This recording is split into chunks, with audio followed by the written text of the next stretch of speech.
Hello, everyone. This is Chala Dincoy, CEO and founder of The Repositioning Expert. I'm here with another live interview with the wonderful Pawel Gieniec. I said it right. Yes. Everybody always does a little when they say my and we are here with our pre-conference interview for ETMA, which stands for Enterprise Technology Management Association, on December the 2nd. I will be doing a talk on the hairy topic of what corporate buyers want in 2022. And we are interviewing our esteemed guests who will be attending the conference about what their thoughts are about this hairy topic. So first of all, why don't we find out what Pawel does for a living and who he helps. Welcome. Thank you. Thank you for having me. I'm excited to be here and excited to share our story and our journey. Yes, we started sharing stories already and I had to stop him because we hadn't hit record yet. So tell us what you do for a living. Yeah, so my name is Pawel Gieniec. I'm the CEO, founder of cloudadmin.io, and we're the one-stop shop for public cloud cost analytics. Just a little bit about myself. I originally Polish, then Canadian. I've been in San Francisco now for about 11 years and started my career out here working at Zynga. Zynga was the fastest company to hit $1 billion in revenue in American history from the date of founding. What were you doing there? Like, what was your role? Yeah, so initially I was building highly scalable infrastructure for Zynga. So we built this social notifications channel that all Zynga game players can use. Zynga is a social gaming company, so like Farmville, Words with Friends, a ton of different games. But did you have anything to do with buyers at that time? Not with buyers, no. Building technology and product to interface with all the You're the brain. So you were always the brain. So tell us, like, yeah. When did you first ever have to deal with sales or a buyer, like a corporate buyer? Actually, in this company, when I started Cloud Admin. So initially, I was at Zynga, building product and building infrastructure there.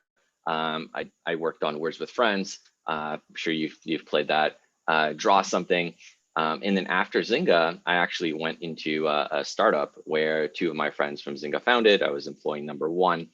We were doing on-demand valet parking. So again, building all the technology out. At both companies, I was kind of solving, hey, what should we be spending on public cloud, right? Our AWS bill is above what we expect it to be. What's the metric by which we can measure what it should be, right? And the answer is there is none. And so that led me into founding Cloud Admin. And at Cloud Admin was kind of the first time that I was doing sales. And, to me, I've always been like a technology person. So doing sales is kind of very, very interesting because it feels very fluid, right? If you go into a conversation and you talk about pricing, I feel like if somebody feels like they can push you, they'll never pay the price that you quote them. Right. So that's a great insight. And it's like you have 30 minutes to convince them. What do you say? Right? It's like there's no general playbook.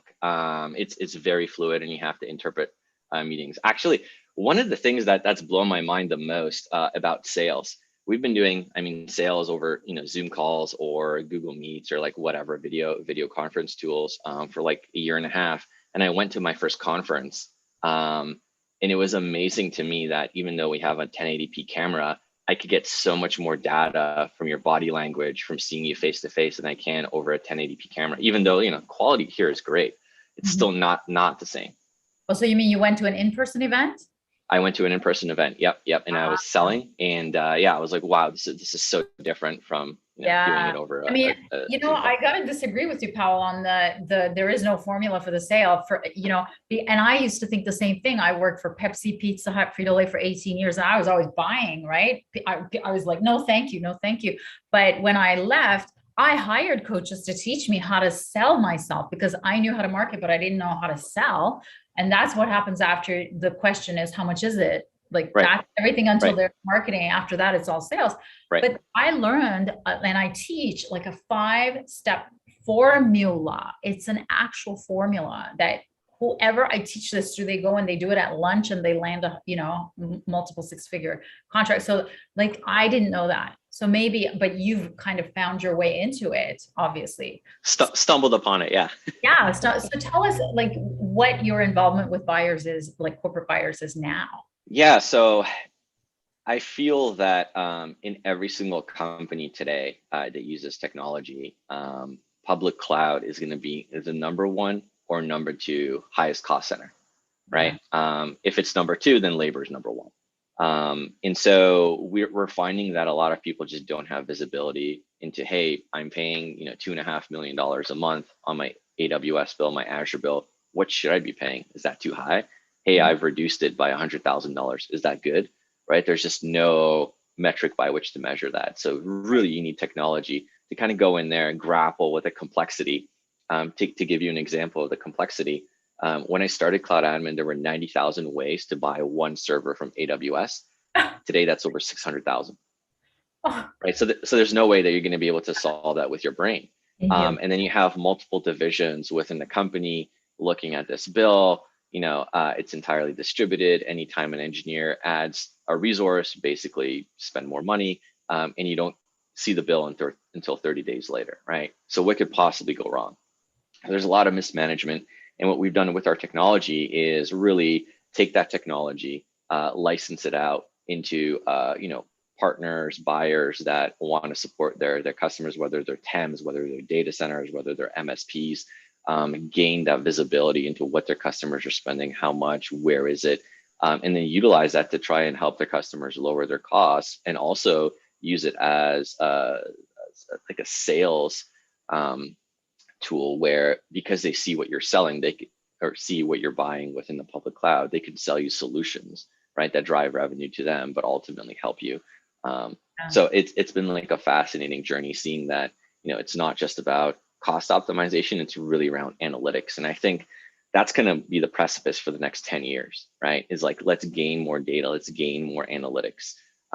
Because Well, with wait, that, that brings us to our next question. Where is it going in 2022? So yeah. like, what do they want today? What do corporate buyers want today? And how is that going to change? So ultimately, I mean, they want help, right? Yeah. There's more and more complexity and they just want help. And they're like, I'll give you like a good example. Yeah. Because of the amount of data that we're collecting, it's so easy for us to draw graphs, show you tons of graphs. I can show you 100 graphs. And at one point you're going to be like, hey, pal, I don't care about it. Just tell me what to do. Yeah. Right. Yeah. Just, it's, there's no way that you're going to be able to figure out which graph to look at when you're seeing 100 on the screen. So at the end of the day, they just want help and they want visibility. Yeah. The thing about, as a marketer, the thing about that help though is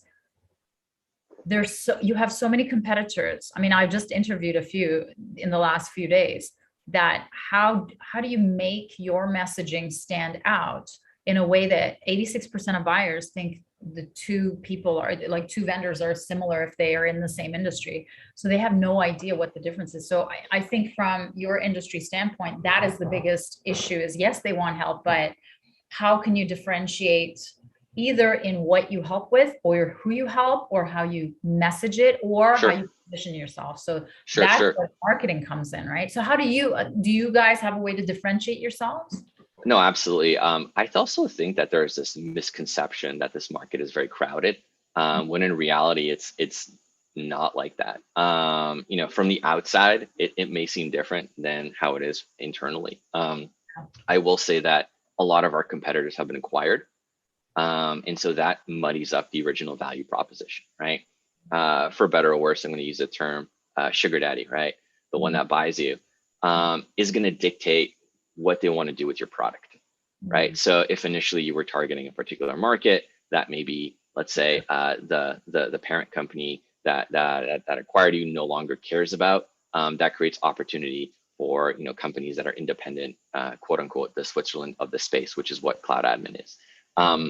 How we've differentiated ourselves is really just tackling the markets that I talked about earlier, right? Which is the MSP market, the data center market, the technology expense management market. It's an untapped market. Like, these are all untapped markets. And I think the sales cycle is very different from going directly or supporting, the parent companies in the particular go-to-market strategies, because what they care about is selling more of whatever the parent company sells, right? And so for us, that's been a very, very effective mechanism is to go after the markets that maybe are overlooked, underserved, and take our technology and license it out, right? Quote unquote, a white label, right? That's kind of been very successful for us, supporting, your customers. You have, customers that you've been dealing with for 20 years. If you can sell an additional product that helps them manage their, highest or second highest cost center, I think it's a great win, right? We've literally seen sales cycles for customers in, millions of dollars a year in AWS spend happen in like 30 minutes because of the 20-year long relationship that they have, which is something that you just can't hack. So in your opinion, has anything changed in the buying world after the pandemic? I think that the mentality has changed. The biggest change was that projects that were supposed to happen, 3, 4, 5 years out, all of a sudden got compressed. We need to do it now. And then that changed people's mentalities by saying, okay, if we, throughout the old playbook, the world has changed. How do we solve this? And so people have been more receptive and open-minded for sure. Yeah, that's great. Now, what advice do you have for our viewers who are trying to get into more buyers' offices and sell to them? Yeah, that's a great question. For us, what's worked very, very well is actually conferences, going and meeting with people. And like I said, that face-to-face interaction is just something that you can't beat. But also investing in longer term relationships. We have customers come back that want to double down or 10x on us is something that we've seen work out very well in the enterprise market. And it's all about establishing that level of trust, right?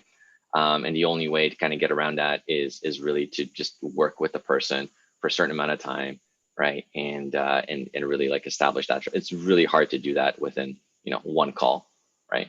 And honestly, I will say that showing up to meetings on time, 80% of the battle right there. So why is that an issue? it's been an issue for some of our competitors. Yeah, it's wild. I don't know. I don't want to tell you stories, but It must be an industry thing. I don't want to smack talk. That is really funny. It's got to be an industry thing. That's so funny. Well, that just destroys the level of trust, and then all of a sudden, Oh yeah, oh my God. then that relationship is gone. Yeah, for sure. So how can our viewers reach you and get more information about your company, Pawel? Yep. So you can contact my EVP of Sales and Marketing, Dave at cloudadmin.io. Reach out to him. He'll take care of you, and yeah, we're happy to have more deeper conversations. Thank you for being a guest. Awesome. Thank you for having me. This is a pleasure. Thank you.